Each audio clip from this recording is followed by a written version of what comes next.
Good morning students. और आज गणित विषय में सबसे पहले चूँकि सूचना जो बोर्ड से आई हुई है कि जो हमारा सिलेबस है वो सत्र 2020-21 यानी कि जो इस सत्र में है पठन पाठन का कार्य जो है पढ़ाई सुचारू रूप से न होने के कारण विद्यालय में क्या है ऑनलाइन कक्षाएं चल रही हैं, तो इसकी वजह से सरकार ने जो हमारा पाठ्यक्रम है वो 30% कम कर दिया गया है। तो जब 30% पाठ्यक्रम कम कर दिया गया है तो हमें इसकी भी जानकारी होनी चाहिए कि पाठ्यक्रम में कौन कौन सी विषय वस्तु को हटा दिया गया है।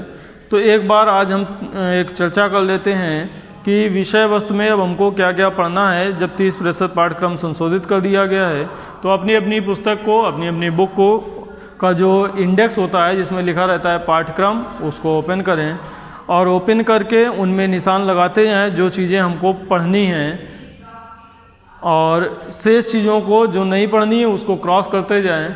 तो सबसे पहले जो हमारा पहला अभ्यास था समुच्चय का, जिसको लगभग हम लोग पढ़ चुके हैं, उस समुच्चय का अभ्यास में हमको क्या क्या पढ़ना है उसको देख लें।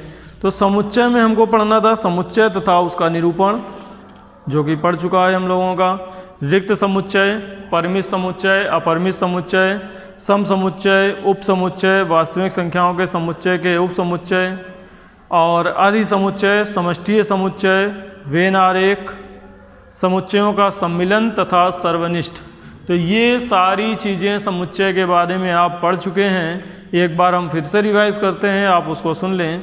समुच्चय तथा उसका निरूपण, रिक्त समुच्चय, परिमित तथा अपरिमित समुच्चय, सम समुच्चय, उप समुच्चय, वास्तविक संख्याओं के समुच्चय के उप समुच्चय, अधि समुच्चय, समष्टीय समुच्चय, वेन आरेख, समुच्चयों का सम्मिलन तथा सर्वनिष्ठ। तो ये सारी चीज़ें हम लोग पढ़ चुके हैं।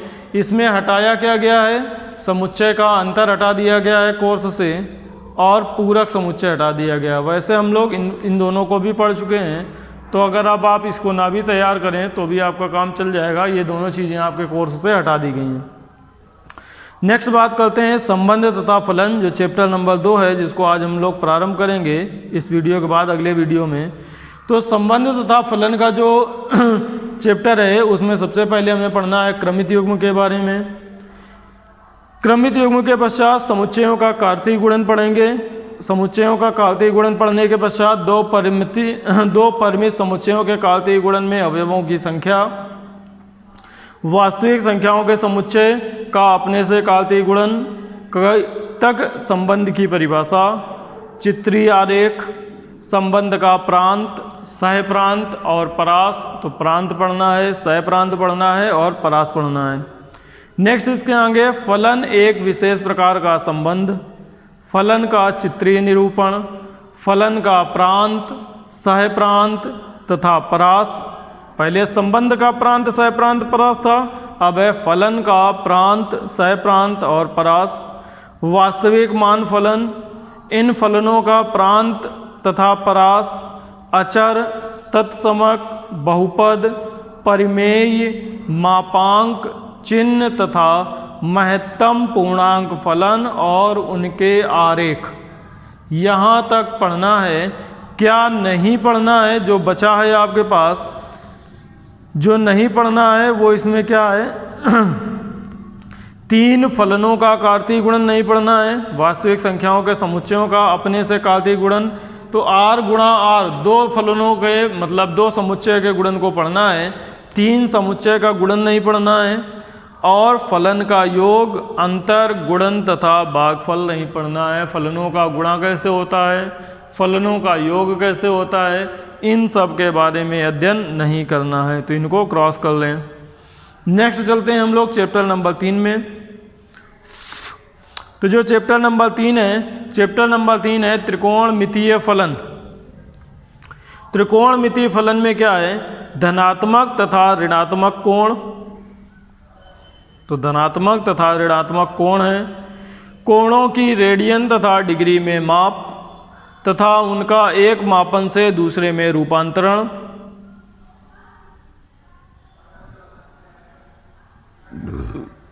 इकाई वृत्त की सहायता से त्रिकोणमितीय फलनों की परिभाषा।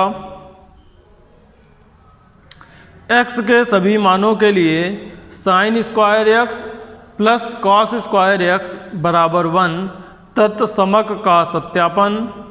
त्रिकोणमितीय फलनों के चिन्ह, त्रिकोणमितीय फलनों के प्रांत तथा परास और उनके आलेख का चित्रण। इसके बाद कुछ फार्मूले लिखे होंगे, उनको आप देखते जाएं।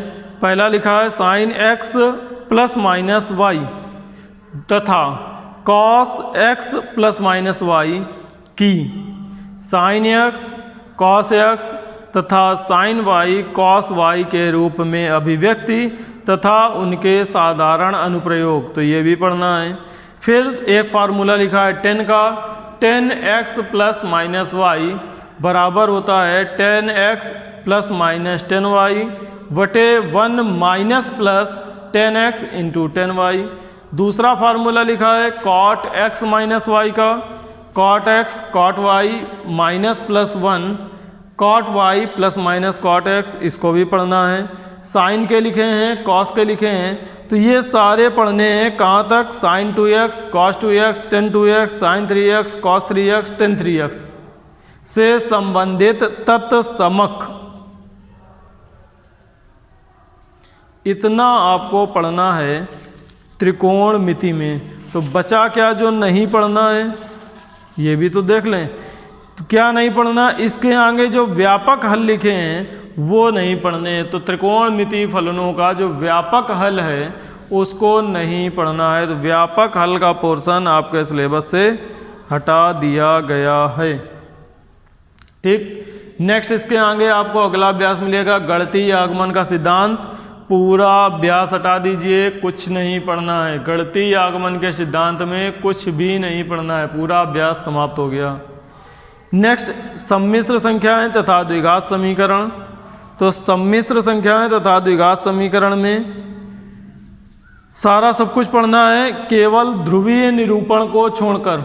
तो इसमें एक जगह लिखा हुआ है द्विघात समीकरणों के ध्रुवीय निरूपण, सम्मिश्र संख्याओं के ध्रुवीय निरूपण, उसको छोड़ करके सब कुछ पढ़ना है। तो सम्मिश्र संख्याओं का ध्रुवीय निरूपण लिखा हुआ है लास्ट में, उसको हटा देना है, बाकी सब कुछ पढ़ना है। ठीक, इसके बाद नेक्स्ट चैप्टर में चलें, रैखिक असमिका। तो रैखिक असमिका पूरा जैसा दिया हुआ है पूरा पढ़ना है, उसमें कोई चेंज नहीं किया गया है। रैखिक असमिका को पूरा पढ़ना है। क्रमचय तथा संचय को पूरा पढ़ना है, इसमें भी कोई चेंज नहीं किया गया है। अनुक्रम तथा श्रेणी की बात करें तो क्रमचय तथा संचय के बाद एक चैप्टर था आपके पास द्विपद प्रमेय का।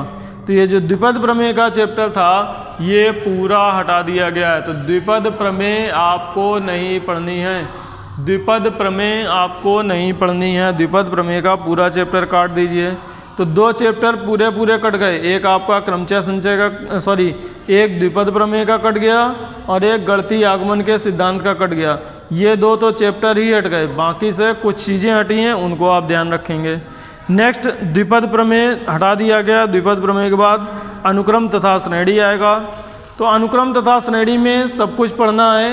अनुक्रम तथा श्रेणी, समांतर श्रेणी, समांतर माध्य, गुणोत्तर श्रेणी, गुणोत्तर श्रेणी के सामान्य पद, गुणोत्तर श्रेणी के प्रथम n पदों का योग, अनंत गुणोत्तर श्रेणी और उसके योग, गुणोत्तर माध्य, समांतर माध्य, गुणोत्तर माध्य के बीच संबंध, इतना पढ़ना है आपको गुणोत्तर श्रेणी और समांतर श्रेणी में। इसके आगे जो दिया हुआ है निम्नांकित मुख्य सूत्र, सिग्मा k बराबर 1 से n, k का मान सिग्मा k बराबर 1 से n k स्क्वायर और सिग्मा k बराबर 1 से n k क्यूब, इन सब को नहीं पढ़ना है। नेक्स्ट सरल रेखा में पहुंच जाएं। तो सरल रेखा में सारा सब कुछ पढ़ना है। क्या नहीं पढ़ना है? सबसे लास्ट में एक लाइन लिखी है दो समांतर रेखाओं के बीच की दूरी, तो वो नहीं पढ़ना है। दो समांतर रेखाओं के बीच की दूरी को छोड़कर बाकी पूरा पढ़ना है। तो सरल रेखा के बाद गणितीय विवेचन में पहुँचे। नहीं, सरल रेखा के बाद आपके पास आएगा शंकु परिच्छेद। शंकु परिच्छेद में पूरा चैप्टर पढ़ना है, इसमें कुछ भी नहीं हटाया गया है। शंकु परिच्छेद पूरा आपके सिलेबस में है। शंकु परिच्छेद के बाद त्रिविम ज्यामिति का परिचय, तो त्रिविम ज्यामिति का परिचय पूरा आपके सिलेबस में है, इसको पूरा पढ़ना है। नेक्स्ट सीमा तथा अवकलज, नेक्स्ट चैप्टर है सीमा तथा अवकलज, ये भी पूरा पढ़ना है, इसको में भी कोई चेंज नहीं किया गया है सीमा तथा अवकलज में। इसके बाद इकाई 5 में पहुँचेंगे। इकाई 5 में जो है गणितीय विवेचना, तो गणितीय विवेचन में पूरा का पूरा चैप्टर हटा दिया गया है। गणितीय विवेचन में कुछ नहीं पढ़ना है, तो गणितीय विवेचन हटा दिया गया है। तो ये तीसरा ऐसा चैप्टर है जो पूर्ण रूप से हटा दिया गया है। नेक्स्ट इसके बाद पहुँचेंगे सांख्यिकी तथा प्रायिकता इकाई 6 में। तो सांख्यिकी तथा प्रायिकता में सांख्यिकी में क्या क्या पढ़ना है? प्रकीर्णन के माप पढ़ना है, वर्गीकृत अवर्गीकृत आंकड़ों के लिए माध्य विचलन पढ़ना है, प्रसरण तथा मानक विचलन पढ़ना है, उन बारंबारता बंटनों का विश्लेषण जिनका माध्य समान लेकिन प्रसरण अलग अलग है, यहाँ तक पढ़ना है। नहीं सॉरी, पढ़ना क्या क्या है उसको देख लें। प्रकीर्णन के माप पढ़नी है, वर्गीकृत अवर्गीकृत आंकड़ों के लिए माध्य विचलन, प्रसरण तथा मानक विचलन तक पढ़ना है। इसके आगे जो लिखा है उन बारंबारता बंटनों का विश्लेषण जिनका माध्य समान लेकिन प्रसरण अलग अलग है, इसको हटा दिया गया है। और प्रायिकता पूरी पढ़नी है। प्रायिकता में जो कुछ दिया है सिलेबस में पूरा पढ़ना है। तो मेरे ख्याल से सिलेबस का काम आपका कंप्लीट हो गया होगा इस वीडियो के माध्यम से। तो इस वीडियो में हम केवल सिलेबस की ही चर्चा कर रहे थे, तो ये आप अपना नोट कर लें, अपनी बुक में निशान लगा लें और उसी के अकॉर्डिंग अपनी तैयारी को प्रारंभ रखें।